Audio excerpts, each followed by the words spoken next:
This is setup of the Tapo Wi-Fi video doorbell D225. Starting off, you're going to come into the Tapo application. If you haven't downloaded it to your phone, you're going to need to do that first. And then we're going to come up to the upper right-hand corner and select the plus sign and then add a device. From here, we're going to select what we're adding. In our case, we're going to add a doorbell, and we have to find the D225, which kind of matches what it looks like. So we're going to select next. We're going to press and hold the on-off button until that starts flashing. So coming here, press and hold and flip it over. Doorbell on. And it says doorbell on, and there it is flashing red and green. Might be a little hard to see with my lights, but it is. And we're going to select next. So it wants us to temporarily join this network, so we're going to go do that. I know I've said this in just about every video. Do not show my password in plain text right off the bat, please. I appreciate the hiding there, but don't show it, because the next step, I'm sure, once I select next, which it did,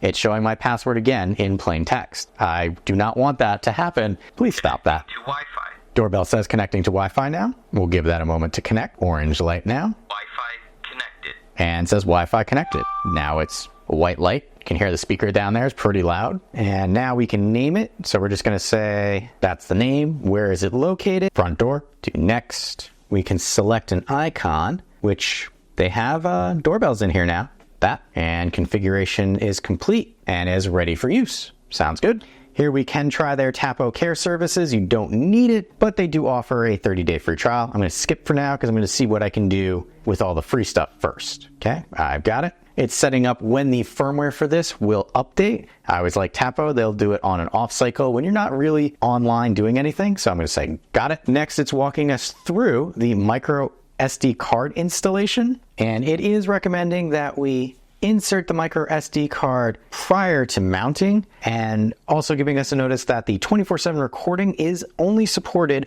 when the doorbell is hardwired and always on mode is selected. But we're going to flip this over, and then right here there is the slot for your charging port and your micro SD card slot. We're going to throw a micro SD card in here right now so we don't have to worry about that right there, and then we'll cover things back up. The SD card is not formatted. Please format it according to the app guidelines. And it's just letting us know that the SD card is not properly formatted, but we're going to say micro SD card is installed, and we'll format that later.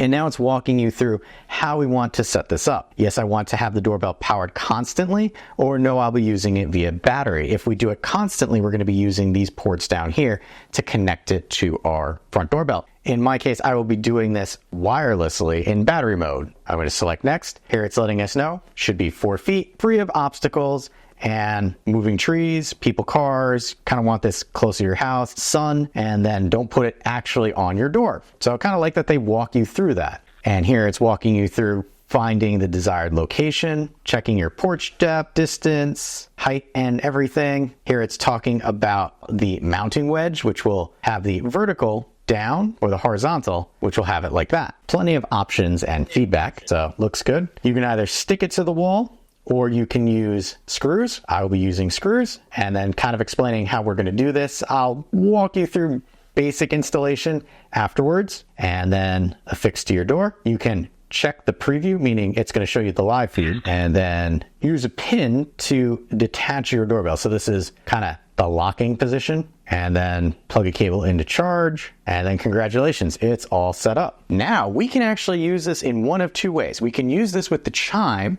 that came with it, or if you have the Tapo hub, which I have here, you can actually attach it to the hub. I'm going to select I have the chime, and we need to pair with the chime. So I want to add a new chime. So in this case, we have to plug this in, try and bring that into view a little bit. There you go. It's flashing red and green. So we're going to say, yes, it's flashing red and green. Now this one, it's going to try and pair over via Bluetooth, flashing orange, and looks like it found it. Searching for Wi-Fi network. I can select my network, showing password in plain text, which it's going to do again right here. And we're just going to let that talk to the Wi-Fi network. Now it's pairing with the camera. And we're going to check for firmware. All right, so there is update. We're going to do that right now. After the firmware is done, we select sounds good. Again, just like the doorbell itself, when would you like it to check? Going to say good.